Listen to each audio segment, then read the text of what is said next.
Live from the News Center, this is News Channel 8 on your side at 11. Tonight, a break in the case or a broken chance at catching him. Sniper investigators say the killer has made contact, but it was a bad connection. Good evening, I'm Bob Height. I'm Gail Searns. Thank you for joining us. NBC's Steve Handelsman is live in Rockville, Maryland with the latest on this story. Steve? Good evening. Here at the task force, police hope they can keep the elusive single-shot sniper talking, and in doing so, at the very least, slow down his killing spree. Negotiators and phone tracers wait tonight at the task force. Two numbers known to the sniper routed here. Task Force Commander Charles Moose begging America's most wanted man to call again, claiming technical problems the last time. The person you called could not hear everything that you said. The audio was unclear, and we want to get it right. Call us back so that we can clearly understand. It was the sniper who started the dialogue after he shot victim number 12 Saturday night at the steakhouse north of Richmond. In the woods, police found a note with threats, demands, and telephone instructions. Taking time to analyze the envelope, police opened it after the sniper's deadline and so went public, asking the killer for patience. We are going to respond to a message that we have received. We will respond later. We are preparing our response at this time. Meanwhile, in what proved to be a false alarm, a SWAT team arrested two men in Richmond and seized a white van that happened to pull up to a phone booth used by the sniper. Soon after the pair was cleared, Moose was back with a plea to the sniper. Call us back so that we can clearly understand. Thank you very much. Courtesies to a killer, hoping that the unidentified man shot Saturday, hospitalized tonight in critical condition, and Linda Franklin, shot last Monday and buried today, will be the sniper's last victims. But a task force official now says the pressure is more intense than ever, because how the cops talk to the sniper could help end or extend his killing spree. I'm Steve Handelsman, NBC News, reporting live from Sniper Task Force headquarters, Rockville, Maryland. Now back to you. All right, thank you very much, Steve. And for the third day in a row now, Chief Moose has delivered messages through the media aimed at developing a dialogue, presumably with the serial sniper. And this kind of press exposure in a murder case is rare, but it's certainly not unprecedented. News Channel's Marcia Crawley continues our 8 on Your Side team coverage with a look at cases where police have counted on the media. We don't know exactly what's behind those cryptic messages delivered during the sniper press conferences, but we report them, and they've become a daily occurrence. Call us back so that we can clearly understand. Kelly McBride is an ethics expert at the Poynter Institute for Media Studies. It's unusual, and that was my first reaction is, wow, you don't see this every day. But we've seen similar examples of the media's involvement in murder cases before. You may remember how law enforcement asked national newspapers to publicize the Unabomber's manifesto, a move that led Ted Kaczynski's family to recognize his writings and turn him in. Public exposure even helped to solve a high-profile case locally. It was 1992, 3 years after the grisly murders of an Ohio tourist and her 3 daughters, and still no suspect. So St. Petersburg detectives decided to try something different. They used billboards and the press to publicize the strongest piece of evidence they had, directions scribbled down by the killer for his victims, handwriting someone recognized as Oba Chandler's, the one clue that brought him down. Kelly McBride says that in the sniper case, the messages may remain vague, but they offer valuable insight. The public can see that it's not that easy to get information in these ongoing cases, and maybe it shouldn't be, but I don't think anybody in Washington, D.C. or Richmond, Virginia is willing to settle for the police have it under control. She says that's why the press, while continuing to cooperate by putting out the information, must also hold police accountable. Marcia Crawley, News Channel 8. Kelly McBride says journalists must continue to question police about the messages and keep in mind that the goal of the press is to deliver information, while the goal of law enforcement is to capture the killer. Our Convergence partners at TBO.com are covering the serial sniper story very extensively online. Just log on to TBO.com and you'll find complete coverage on their front page. I logged on tonight to see what you could find, and it has everything from the latest police briefings to interactive maps that track the sniper's crimes. Tonight, an 11-month-old Bay Area baby is still missing, and as the search intensifies, the family's concern is growing. The child's mother says she left her daughter with a friend at the Azalea Gardens apartments on Bartow on Saturday and says she has not seen her since. News Channel 8's Rod Carter is at the apartments tonight and joins us with the latest. Rod? Bob, this is where the mother of 11-month-old Tanaya Monique Leonard says she last saw her baby. About 2 hours ago, police got a search warrant and began searching the upstairs apartment here. That apartment belongs to 19-year-old Michael Anthony Lewis. That's the man the baby's mother told police she left the child with. Now tonight, there is no sign of the baby, and there's no sign of Michael Lewis either. An all-out search tonight for missing 11-month-old Tanaya Monique Leonard. Tonight, police used both bloodhounds and helicopters in their search. The last time I saw her was on Friday. I talked with Teresa Manning tonight. She's the baby's maternal grandmother. She's very worried. If anybody has heard anything, to please let me know. Exactly what happened to Tanaya is somewhat a mystery tonight. Police say the child's mother dropped her off here at the Azalea Gardens apartment complex at a friend's house. That was Saturday. But the grandmother says when she showed up on Sunday to pick the baby up, the man taking care of her, 19-year-old Michael Anthony Lewis, was nowhere to be found. And neither was the baby. I really feel that the boy thinks that this is his baby and that he's not really out to hurt the baby. I don't feel, you know, I didn't know what to think yesterday, and I'm at a point because they haven't brought the baby. I don't know where my baby is. And neither do police. They have a few tips, but so far, no Tanaya. And they say no Michael Lewis either. Without him being here to tell us his side and only calling in one time last night on the phone, all on the side we're hearing is her side. We need to hear both sides. And absolutely what we really need is the missing baby.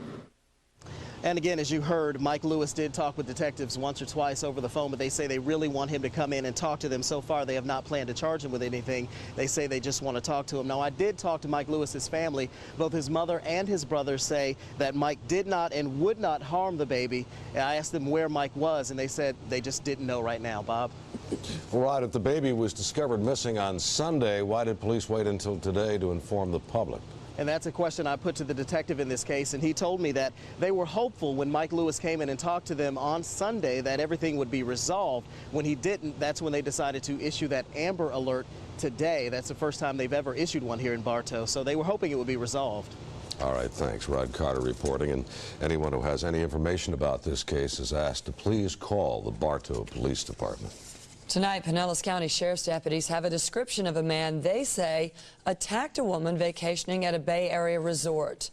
The woman says she was sexually assaulted at the Safety Harbor Resort and Spa Friday night. She told investigators the attack occurred in her room just after 9 p.m. while her husband waited in the restaurant. Detectives say he's not a spa employee or guest. The woman claims she saw him at the pool passing out flyers for a massage a day before the attack. Employees of the resort say they are shocked by what's happened. This place is like family. We all work together. It's a great atmosphere, so it's really hard to believe that something like that happened.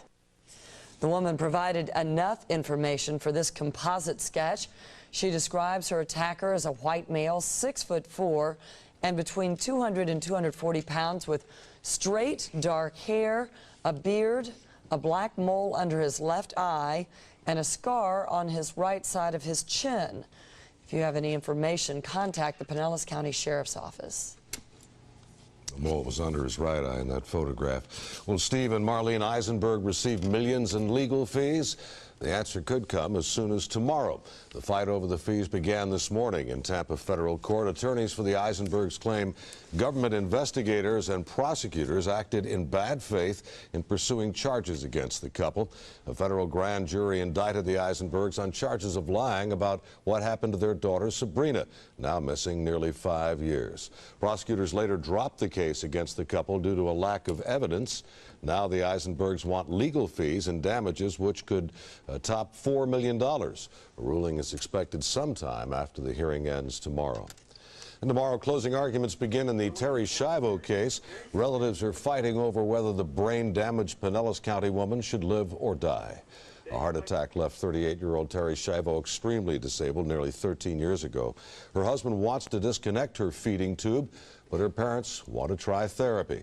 Doctors for the parents say she could improve, while doctors for the husband and the court say she will not.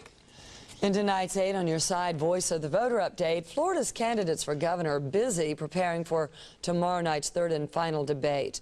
And based on the latest News Channel 8 Tampa Tribune Mason-Dixon poll of Florida voters, 49% plan to vote for Jeb Bush in November.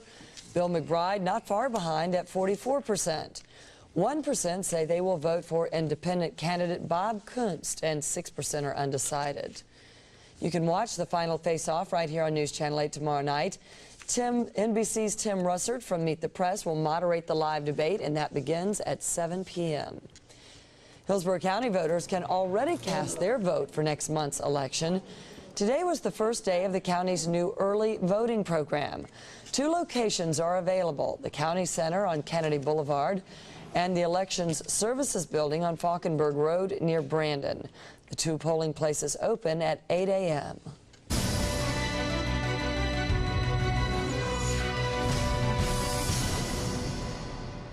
A top Israeli official says the country may retaliate to the latest act of deadly violence in the Middle East. 16 people were killed, dozens more being treated tonight after a car bomb exploded just outside the West Bank. Authorities say a suicide bomber pulled up in a car beside a crowded bus during afternoon rush hour in the town of Hadera and set off the explosion. The Palestinian extremist group Islamic Jihad has claimed responsibility.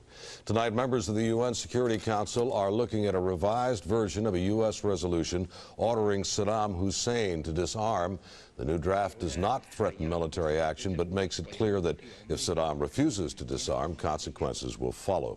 Meanwhile, in Washington today, the president made it clear he doubts Hussein will ever stop producing weapons of mass destruction. The president says forcing a change in power still remains the U.S. policy. 6 American men accused of belonging to a terrorist cell in Buffalo are to be arraigned tomorrow. Prosecutors indicted all 6 on charges of supporting terrorism this afternoon. Authorities say the men trained at an al-Qaeda camp in Afghanistan and believe they were awaiting orders from bin Laden's group to carry out an attack in the USA. Investigators arrested the men 5 weeks ago. Civil charges against homemaking guru Martha Stewart could soon be filed. The Securities and Exchange Commission is making the recommendation in connection with her M-Clone Systems stock trade. Ms. Stewart now has 30 days to respond to the notice and explain why she should not be charged. The Justice Department believes a friend advised her to sell 4,000 shares of M-Clone stock one day before the company's stock plummeted. Stewart denies any wrongdoing. Tonight, experts say they may have conclusive proof that confirms the life of Jesus Christ. That story and clearing up the confusion about what's organic and what's not. Strict new standards should help consumers cut through the maze of marketing. Also coming up, be warned if you plan on a wild-eyed look this Halloween. The government is cracking down on those colorful contact lenses. Closed captioning is brought to you by Belts & Ruth, a law firm representing victims of nursing home abuse. Call today for a free appointment. A French scholar believes there is a good chance a burial box discovered is the oldest link to Jesus Christ ever found. On the outside of the box, recently unearthed in Israel, James, son of Joseph, brother of Jesus, is written in Aramaic. The Bible does record Jesus having a half-brother named James. Andre Lemire, an expert in ancient inscriptions, says the box dates back to the 1st century, and he thinks this could be the burial box of the brother of Christ.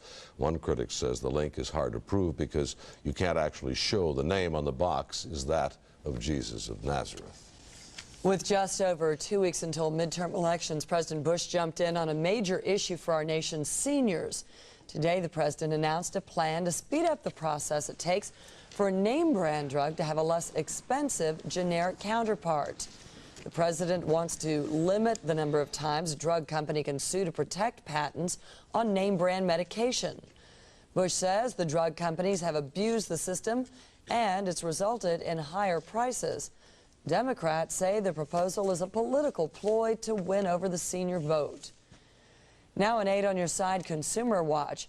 You won't have to guess what's organic and what's not on grocery store shelves anymore.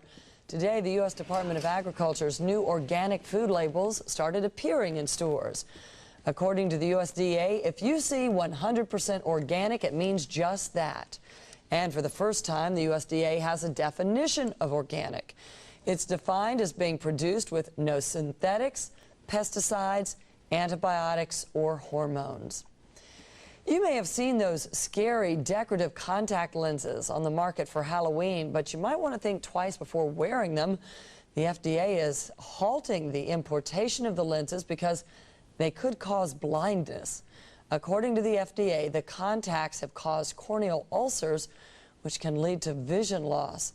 FDA officials warn people not to wear any contacts that aren't prescribed and fitted by a professional. If you're planning to ride Tampa's new streetcar system, be prepared for some delays. The streetcars are running at 15 to 20-minute intervals on a 2.3-mile route, but because the system uses a single track, passengers are delayed when streetcars meet. Mistimed traffic lights and some faulty sensors are also causing some delays. But even with the holdups, passengers riding today didn't seem to mind. The $32 million system runs from Ybor City to the Channelside District in front of the Marriott Hotel. One-way fare is $1.25. And if they were on that trolley car today, they had a pretty nice day in the sunshine to enjoy it, Steve. It was, guys. This weekend was fantastic. 85 degrees, a recorded high temperature. Hey, take a look at this. Photographer Jim Webb picking up these pictures earlier on today. Scattered showers and thunderstorms, and this is actually a funnel cloud that was trying to form and then dissipated. He followed that funnel cloud while flying over the Bay Area in Eagle 8 earlier on today, and eventually this video just shows that the thing gone, dissipating. But the showers and thunderstorms were out there this afternoon. By the way, there's 40 days left in hurricane season, and today the tropics are quiet, and that's okay with us. Showers continue pretty much on the East Coast tonight, but these moved west to east across the Bay Area, across the central part of the state into Polk County, and eventually some severe weather earlier on this afternoon across parts of Brevard County. In terms of rainfall today, the dark blue areas focus on those around the Lutz area earlier today, Hunter's Green, central part of Pinellas County, St. Pete Clearwater Airport getting almost an inch of rain today, isolated but really dumping the showers. At 7 a.m., 72 degrees, at noon, 82 degrees, a warm and humid day. It's 76 now with a dew point of 73. You can see the current temperatures, 77 in St. Pete, 74 in Clearwater. Back to the west, showers and thunderstorms been fairly active across the lower South for today, and too some severe weather in South Georgia, the northern part of Florida, closer to this frontal boundary that will stay to the north. We'll stay in this warm sector here, warm and humid conditions, cooler conditions, another front on the horizon, but our weather's not going to change too much. The thunderstorms will be about 20% in the forecast over the next couple of days. To the north, snow is falling, western North Dakota at this point, the UP of Michigan, also sections of Wisconsin. Fairly chilly up north. 72 to start the day, mild for this time of year. 87 in the afternoon with scattered rain, maybe a thunderstorm. Seas around 2 feet, winds variable, but watch for that sea breeze developing west to southwest in the afternoon. The tides at St. Pete Pier, high tides 2:19 in the morning and 4 o'clock in the afternoon.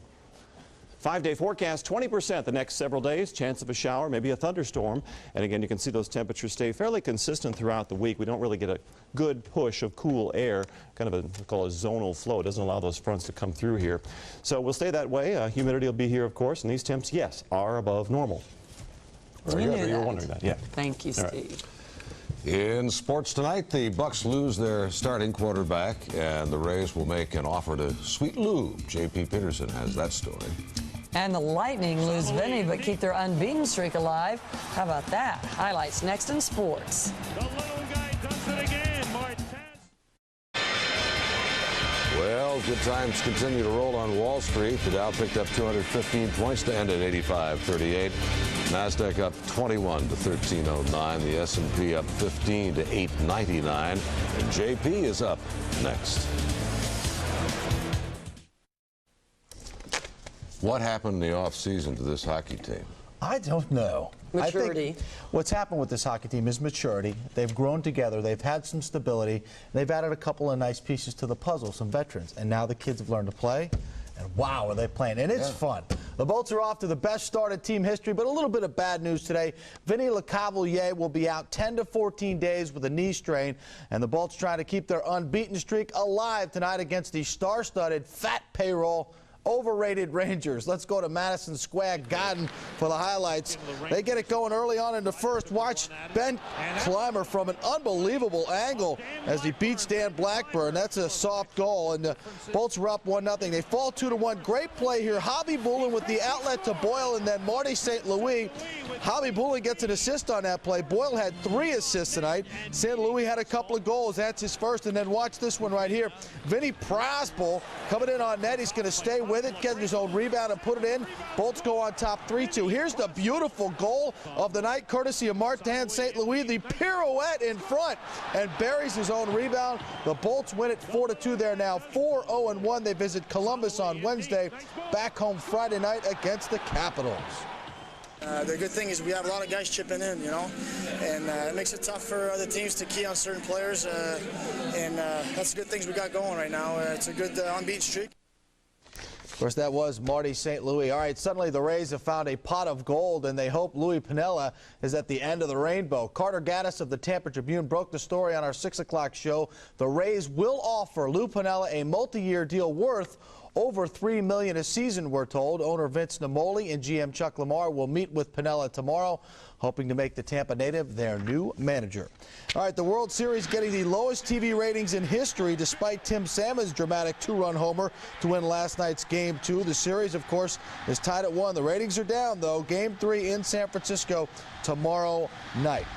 All right, Bucs coach John Gruden came out firing at today's press conference, declaring the Bucs are still a very good football team after Sunday's 20-10 loss to the Eagles, and certainly they are. It's no time to panic. And the next month they have the reeling Carolina Panthers twice. The 1-5 Vikings come to town, and a bye week mixed in there. So the Bucs' struggling offense could go scoreless and still be 8-2 when they host the Packers November 24th.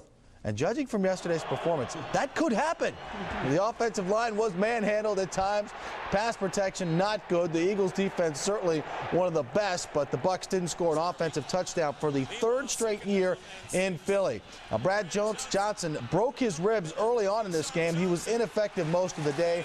Rob Johnson looks to be the starter Sunday in Carolina, but don't count out the man they call Bull. That could be anywhere from 1 to 2 weeks. You know, I think it's going to be a pain threshold type thing where, you know, how much can he take? And he can take a lot now. So I'm not going to paint a real bleak picture until I see Brad Johnson on the practice field Wednesday, Thursday, and Friday for myself. That's why they call Brad Bull. All right, Monday Night Football, Tony Dungy's Colts are getting hammered by the Steelers 28-10. Tommy Maddox having a big game, the former Arena and XFL quarterback, 28-10 to score there. By the way, Brett Favre will play in his next game. He's going to be okay.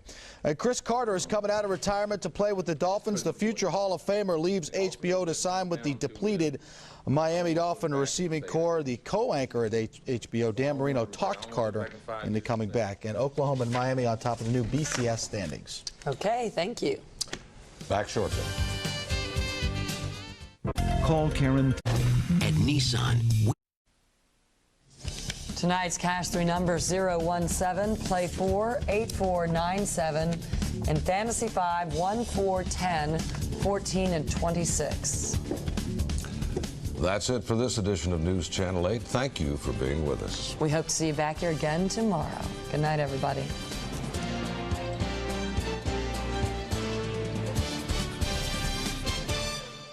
All stations cover crime. But only News Channel 8 tracks it.